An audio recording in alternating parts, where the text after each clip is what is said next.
The case study of Vanitas episode 8 we are that slumbers मतलब जहां मौत इंतजार करती है। सो व्हाट्सअप गाइस, और क्या हाल है तुम सबके। उम्मीद है तुम सब बढ़िया होंगे। सो सबसे पहले थैंक यू तुम सबको। हमारे चैनल पर 500 सब्सक्राइबर पूरे हो चुके हैं, वो भी आप सबकी वजह से। So thank you so much. So अब आप सबको पता चल ही गया होगा आज क्या होने वाला है। तो जैसे कि मैंने वीडियो के स्टार्टिंग में कहा, आज मैं एक्सप्लेन करूंगा the case study of Vanitas episode 8। इसका टाइटल है वेयर दैट स्लम्बर्स मतलब जहां मौत इंतजार करती है। तो वीडियो को स्टार्ट करने से पहले एक जरूरी बात, चुपचाप चैनल को सब्सक्राइब कर दो, वरना मैं जा रहा हूँ ये सब छोड़ के मेरे दिल पर नंगा नाच देखने। अगर तुम ये नहीं चाहते कि मैं जाऊँ तो चुपचाप चैनल को सब्सक्राइब करो और इंस्टाग्राम पे भी फॉलो कर लेना, लिंक इन द डिस्क्रिप्शन। तो ज्यादा बकवास ना करते हुए लेट्स बिगिन।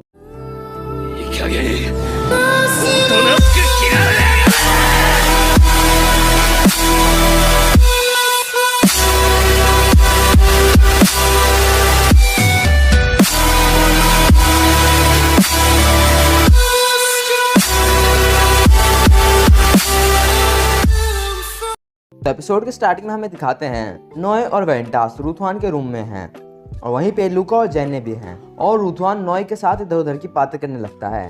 तभी वेंटास कहता है, लॉर्ड रूथवान, बीच में बोलने के लिए माफी चाहूंगा, लेकिन क्या आप मेन बात पे आ सकते हैं। आगे दिखाते हैं रूथवान वेंटास और नोए से कहता है, सबसे पहले तुम दोनों का शुक्रिया वहाँ जो किया उसके लिए।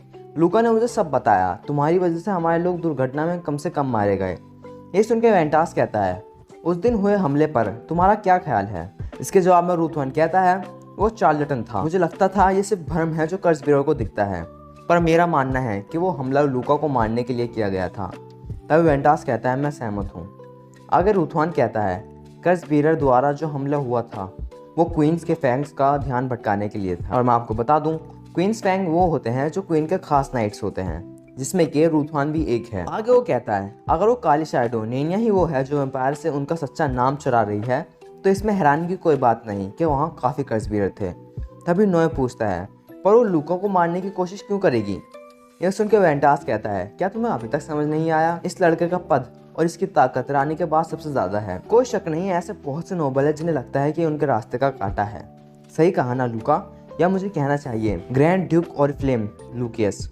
ये सुन के नोए कहता है, क्या सच में ग्रैंड ड्यूक तो रानी के सबसे करीबी एडवाइजर हैं, यह तो कमाल की बात है लूका। लूका इसके जवाब में कहता है, मैं इसे कमाल नहीं कहूँगा, लॉर्ड रूथवान जो कि मेरे गार्डियन हैं वो ही ग्रैंड ड्यूक के रूप में मेरा सारा काम संभालते हैं, इसलिए मेरा उत्तराधिकारी होना अभी तक ऑफिशियल नहीं है।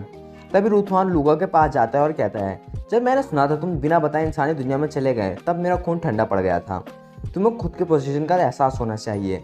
तभी नोए कहता है, इसके बारे में सोचे तो लूका, क्या तुम अपने भाई को बचाने के लिए वेंटास की किताब नहीं ढूंढ रहे थे, वो अभी कहाँ है। ये सुनकर रूथवान कहता है, चलिए इस बारे में बात करना बंद कर देते हैं, मैं तुमसे कह रहा हूँ कि कभी भी इसके भाई का जिक्र मत करना।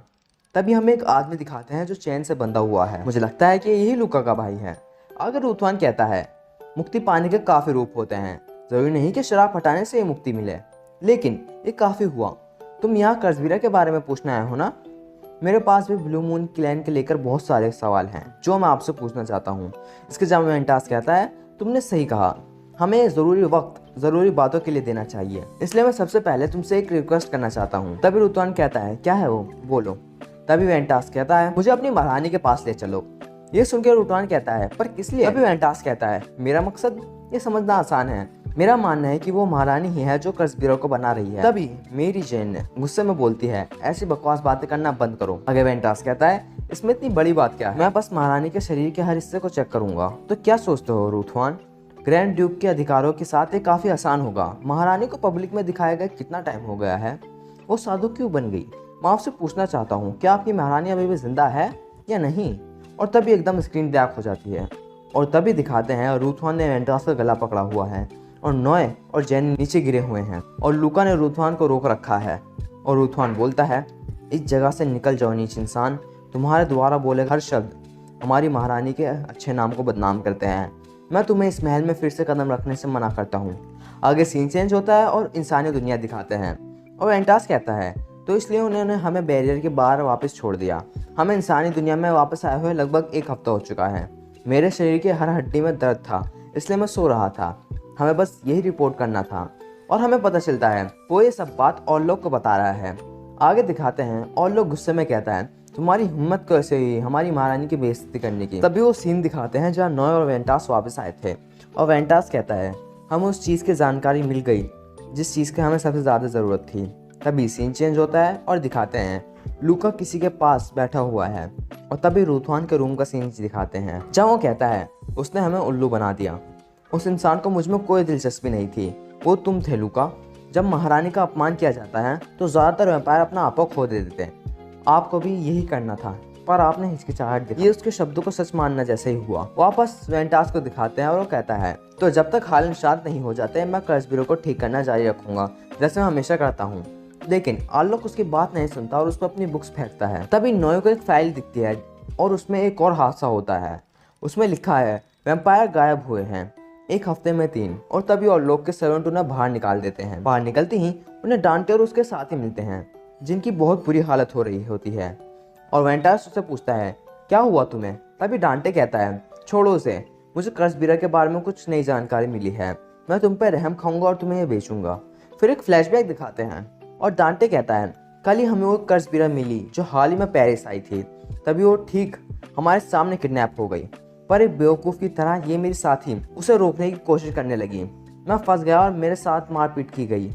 तभी रेचल कहती है मैंने कभी तुझसे ये नहीं कहा कि मुझे बचा। तभी वो दोनों लड़ने लगते हैं। तभी वेंटास पूछता है लेकिन जॉन तो उनके साथ नहीं था तो उसे चोट कैसे लगी। इसके जवाब में जॉन कहता है जब मैं अकेला था मुझे किसी ने वैम्पायर समझा और मारने लगे, लेकिन जब उन्हें पता चला मैं एक धाम हूँ तो वो भाग गए। तभी नॉय पूछता है ये धाम क्या होते हैं। इसके जवाब में जॉन कहता है मिक्स्ड रेस, आधे इंसान और आधे वैम्पायर, हम तीनों वही हैं। तुमने आज से पहले कभी धामपायर को नहीं देखा क्या। तभी डांटे वेंटास को एक बटन देता है जिसपे एक तलवार और 6 पंख लगे हुए हैं। इसे देख के वेंटास सोच में पड़ जाता है और तभी डांटे कहता है मैं जानता हूँ किसने वैम्पायर को किडनैप किया और वही आर्लोक के पीछे है। ये है church anti vampire unit the chasers. तभी हमें कुछ लोग दिखाते हैं जिसमें से एक कहता है कैप्टन क्या आपने सुना उस इंसान के बारे में। तभी वो कैप्टन कहता है बेशक, वेंटास नाम था ना उसका। नहीं सिर्फ उसे ब्लू मून क्लैन का मेंबर बनाया गया बल्कि वैम्पायर उसे खुद की तरफ ला रहे हैं ताकि उसका इस्तेमाल कर सके। कितना बेचारा लड़का है। सीन चेंज होता है और एक अंडरग्राउंड जगह दिखाते हैं और नॉय कहता है कैटाकॉम्ब्स ऑफ पेरिस। ये कभी पत्थर निकालने की जगह होती थी जिसे बाद में लोगों के मौत देने के लिए इस्तेमाल किया गया। और मैं आपको एक बात बताता हूँ, ये कैटाकॉम्ब्स ऑफ पेरिस सच में एग्जिस्ट करता है। ये एक ऑस्वरी है जिसमें 6 मिलियन से ज्यादा स्केलेटन है। ऑस्वरी उसे कहते हैं जिसमें कंकाल रहते हैं। वो कुछ भी हो सकता है, एक बॉक्स, गुफा एटसेट्रा। और एक पब्लिक विजिटर जगह है जहां आप घूमने जा सकते हैं। तो वापस टॉपिक पे आते हैं। आगे एक बोर्ड दिखता है जिसपे लिखा हुआ है रुक जाओ, आगे मुर्दों का राज है। वो दोनों अंदर जाते हैं और वहाँ देखते हैं कि वहाँ पे बहुत सारे लोग हैं जो घूमने आए हुए हैं। आगे दिखाते हैं नॉय वेंटास से पूछता है डांटे ने चेसर्स को जाते देखा था, लेकिन क्या यही उनका बेस है। इसके जवाब में वेंटास कहता है मुझे नहीं पता, मैंने काफ़ी सुना है कि चेसर्स ने इन टनल में आने वाले वैम्पायर को ख़त्म कर दिया था जंग के वक्त और फिर यहाँ अपना बेस बनाया। यही कहानियाँ कहती हैं। इस पर आधारित डांटे उन्हें ढूंढने के लिए यहाँ आया। ये सुनकर नॉय कहता है ऐसा है तो हमें ऑर्लोक से मदद लेनी होगी ना ताकि इनका राज खुल सके।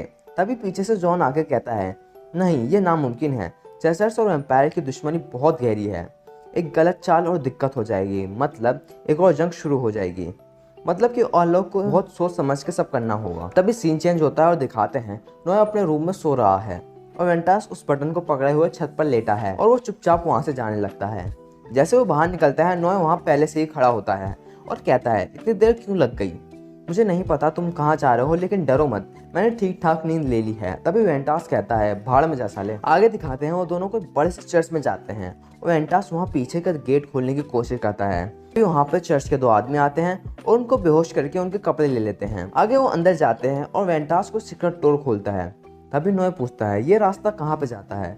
ये सुनकर वेंटास कहता है कैटाकॉम्ब्स में, लेकिन पिछले वाले से अलग। हम वहाँ जा रहे हैं जहाँ सिर्फ चर्च के लोग जा सकते हैं, चेसर्स का सीक्रेट इलाका। वो अंदर जाते हैं और नॉय मन ही मन में सोचता है तुम्हें जगह कैसे पता, ऐसा लग रहा है जैसे तुम यहाँ पहले भी आ चुके हो, एक भी कदम हिचकिचाए नहीं। तभी वेंटास से पूछता है तुम्हें जगह पता है ना, किसने उन वैम्पायर को किडनैप किया। ये सुनकर वेंटास कहता है वो चेसर्स हैं जो असल में चेसर्स नहीं हैं। सुनो नॉय, अगर हमारे चेसर्स से सामना होता है और लड़ाई की बात आए तो सीधा तुम्हारी आंखों पर हमला करेंगे, उन्हें कम समझने से तुम्हारी मौत हो सकती है। आगे वो कमरे में जाते हैं जहाँ पर बहुत सारे कंकाल के सर रखे हुए हैं। जिसे देख के नॉय कहता है ये जगह पिछले वाले कैटाकॉम्ब से बिल्कुल अलग है। क्या ये कुछ खास लोगों की हड्डियां हैं? तभी उनके पीछे से कोई बोलता है ये सभी हड्डियां वैम्पायर की हैं। वो आगे कहता है देखो इस वाले के दांत अभी भी हैं। अभी तक अपनी हड्डी को इस तरह रख पाना एक हाई रैंकिंग वैम्पायर का सबूत है। इस जगह की सारी हड्डियां उन वैम्पायर की हैं जिन्हें हमारे पूर्वजों ने मारा है। हर एक के ऊपर उनसे मारने वाले का नाम लिखा है। जो जितना ज़्यादा वैम्पायर को मारता है उतनी ही ताकतवर होता है। तभी वेंटास उससे पूछता है तुम कौन हो? इसके जवाब में वो कहता है मेरा नाम है रोलैंड फोर्टिस, मैं हूँ 6th पलादीन। तभी वेंटास शॉक हो जाता है और कहता है एक पलादीन? तुम चेसर्स के 12 कैप्टन में से एक हो? तभी रोलैंड पूछता है तुम दोनों कौन हो और इस वक्त यहाँ क्या कर रहे हो? तभी वेंटास कहता है हम माफ़ी चाहते हैं, मैं हूँ वेंसेंट और ये है जिलबर्ट। हमें चर्च में एक छुपा हुआ रास्ता मिला, हमें इसकी रिपोर्ट देनी चाहिए थी लेकिन हम खुद खोजने आ गए, तो कई घंटे खोजने के बाद हम यहाँ पहुँचे। तभी रोलैंड कहता है तुम भी खो गए हो मेरी तरह? वो आगे कहता है तुम मेरे पीछे आओ, मेरे भरोसेमंद साथी मुझे ढूंढ लेंगे। वो आगे बड़े से हॉल में जाते हैं। तभी रोलैंड एक कमरे में झांकते हुए कहता है वेंसेंट यहाँ आओ जरा। और जैसे ही वेंटास उसके पास जाता है वो उसे धक्का देके बंद कर देता है और नॉय की तरफ एक बोतल फेंकता है और उसमें से एकदम धमाका होता है। उसकी रोशनी की वजह से नॉय की नज़र खराब हो जाती है। तभी रोलैंड कहता है जैसे मुझे लगा ही था, तुम एक वैम्पायर हो, ये कपड़े तुम्हारे लायक नहीं। क्या तुमने इन्हें पहनने वालों को मार दिया? मुझे नहीं पता तुम लोग यहाँ क्यों हो, लेकिन यहाँ आने वाला कोई भी वैम्पायर जिंदा नहीं बचता। हम हैं चेसर्स। और यहीं पे हमारा एपिसोड खत्म हो जाता है।